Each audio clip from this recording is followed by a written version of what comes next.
agile implementation. So now we're ready to go. We've had a good look around, we know there are many sources of innovation and we've explored them, and we've identified a clear target opportunity.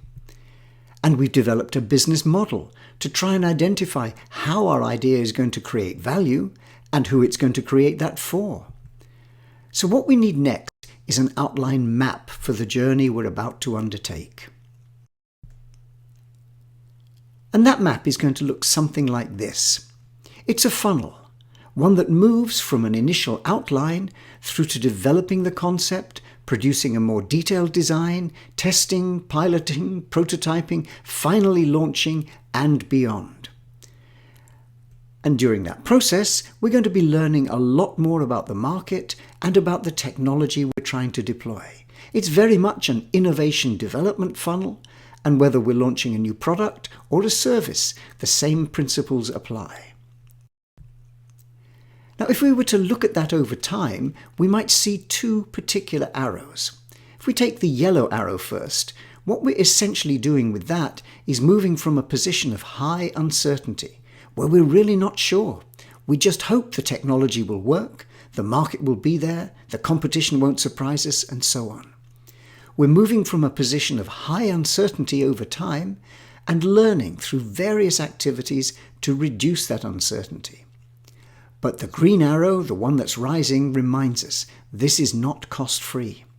We have to invest our time, our resources, our attention to learning those things that help us reduce uncertainty. And of course, the more we spend, the more we become committed to the project and even could become locked into it. So that's really the innovation challenge around implementation. What we have to think about is managing uncertainty over the life of the project and trying to balance the learning we do to reduce the uncertainty with the costs of that learning. Now, all of that suggests that we need project management. We can't simply press the go button and hope. We have to have some kind of a structured framework to help us manage over this uncertainty-reducing process. Now, project management starts with a project plan, and this is a very simple concept. It lists what has to happen, what resources are needed, who's going to be involved, when they'll be involved, and so on. And a very simple version of such a project plan is something called a Gantt chart. Named so because it was originally developed by an American engineer called Henry Gantt. Now, the big advantage of a Gantt chart is that it gives us a simple but a powerful starting point, because it gives us a visual picture of all the tasks we need to schedule over time.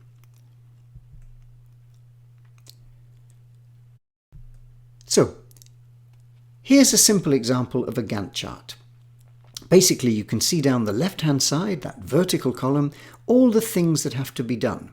In this case, it's for a software project. And on the right-hand side, we can see what has to be done over time, what has to be done by when. In this particular version, you can even see some names. It's beginning to tell us a bit about who is going to be doing what. But the most important thing about this picture is that a Gantt chart offers us a quick and easy visual representation of what has to happen by when. But of course, it's not just about the plan. It's also about the team, the people who are going to make this happen. And again, there are many choices involved. If it's a simple, straightforward project, it could possibly be done inside the day-to-day activities of a small group of people. If it's a bigger project, they may need to have some time away from their day jobs where they're involved in the project itself, what is sometimes called a matrix approach. And if it's a big project, they may need to have a dedicated project team spending all their time looking at this and working on this innovation and nothing else. Now, one of the considerations involved in managing project teams is differences in perspective. For all but the smallest project, we're going to need to bring in all sorts of different pieces of knowledge and bring them in from different parts of the organization, crossing many functional boundaries. So one of the key skills in effective project teams is making sure we can manage differences and perspectives. Now, we know a lot about effective teams. There's been a great deal of research, and we'll come back and look at more of this later. In particular, what we've learned is that effective teams are not made up of superheroes. Far more important is a balanced mixture, not just a lot of stars. Because in this balanced mixture, we know there are many different jobs to be done, many different roles to be played. So building teams that can work together and manage diversity of roles is another key factor. And of course, we need to consider the project leader, the project manager. He or she may be involved, if it's a small project, on a part-time basis. But as we get to bigger projects, so managers need to give that increasing attention. Eventually, when we're talking about a major innovation project, perhaps, for example, the team that introduces a brand new electric car for the first time in an auto manufacturer, then we're going to need somebody with considerable power and authority. And these are sometimes called heavyweight project managers. So, when we think about project management, we need that list of what has to happen by when, and things like Gantt charts offer us useful starting points. They're sketches on which we can build because they give us a visual view of what has to be done over time. But we shouldn't forget the importance of the project team and begin to build on this from the earliest stage.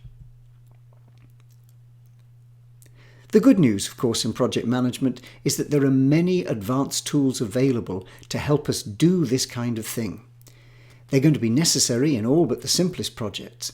But basically, controlling the kind of resources we need to make a major innovation happen is going to need a little more planning than a simple Gantt chart. But project management is a well-understood discipline, works effectively. There's really only one limit to it, but one that we're going to consider in the next film. Because a plan is essentially just that, a plan. It's what we hope for, what we expect to happen. But unfortunately, as John Lennon famously said, life is what happens while we're busy making plans. Things don't always happen the way we expect. And so in our innovation implementation, we need to take this into account. And that's the subject of our next film. So let's summarize where we've been in this short video. First of all, we're moving from taking a decision to do something to actually making it happen.